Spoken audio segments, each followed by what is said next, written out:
কবজির জোরে পারল না বাংলাদেশ। আইসিসিতে ভারতীয় ক্রিকেট বোর্ডের দাদাগিরি।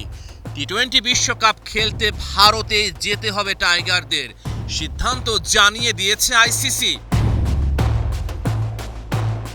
বুধবার আইসিসির জরুরি সভা। ক্রিকইনফোর প্রতিবেদনে বলা হয়েছে, ভোটাভুটিতে উপস্থিত পরিচালকদের বড় অংশই বাংলাদেশ ভারতে না গেলে বিকল্প দল নেওয়ার পক্ষে ভোট দেন। বৈঠকে উপস্থিত 15 জন পরিচালকের মধ্যে শুধু পাকিস্তানি বিসিবির অবস্থানকে সমর্থন করেছে।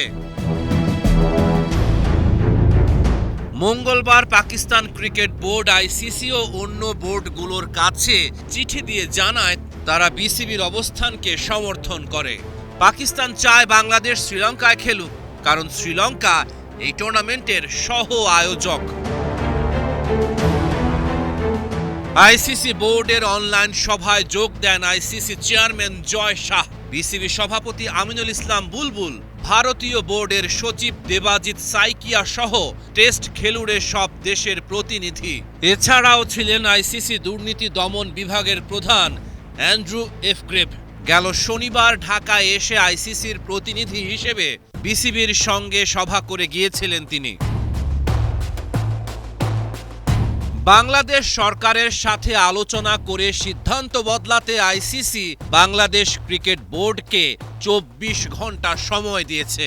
ক্রিকইনফোর প্রতিবেদনে বলা হয়েছে, যদি নিরাপত্তা শঙ্কার কারণে বাংলাদেশ ভারতে খেলতে অস্বীকৃতি জানাতে থাকে, তাহলে আইসিসি বাংলাদেশকে বাদ দিয়ে টিম র্যাঙ্কিংয়ের ভিত্তিতে স্কটল্যান্ডকে টি-20 বিশ্বকাপে অন্তর্ভুক্ত করবে। আইসিসির এই সিদ্ধান্ত এসেছে কয়েক সপ্তাহের অনিশ্চয়তার পর। বিসিবি ও বাংলাদেশ সরকার গেল 4 জানুয়ারি আইসিসিকে চিঠি দিয়ে জানায়, নিরাপত্তা উদ্বেগের কারণে বাংলাদেশ দল ভারতে যাবে না। ভারতীয় বোর্ডের নির্দেশে মুস্তাফিজুর রহমানকে আইপিএল দল কলকাতা নাইট রাইডার্স থেকে বাদ দেওয়া থেকেই সবকিছুর সূত্রপাত।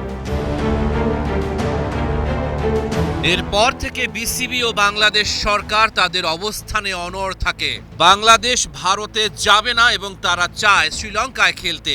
গত সপ্তাহে আইসিসির সঙ্গে আলোচনার সময় বিসিবি আরও অনুরোধ করেছিল বাংলাদেশের গ্রুপটি যেন আয়ারল্যান্ডের মতো কোনো দলের সঙ্গে বদলানো হয়। আয়ারল্যান্ড তাদের সব গ্রুপ ম্যাচ শ্রীলঙ্কায় খেলছে, তবে আইসিসি সেই অনুরোধ প্রত্যাখ্যান করে। বাংলাদেশ আসন্ন টি-20 বিশ্বকাপে গ্রুপ সিতে রয়েছে। সূচি অনুযায়ী বাংলাদেশ তাদের প্রথম 3টি ম্যাচ কলকাতায় খেলবে 7, 9 ও 14 ফেব্রুয়ারি। শেষ গ্রুপ ম্যাচটি তাদের খেলতে হবে 17 ফেব্রুয়ারি মুম্বাইয়ে। Rahman pair, star news.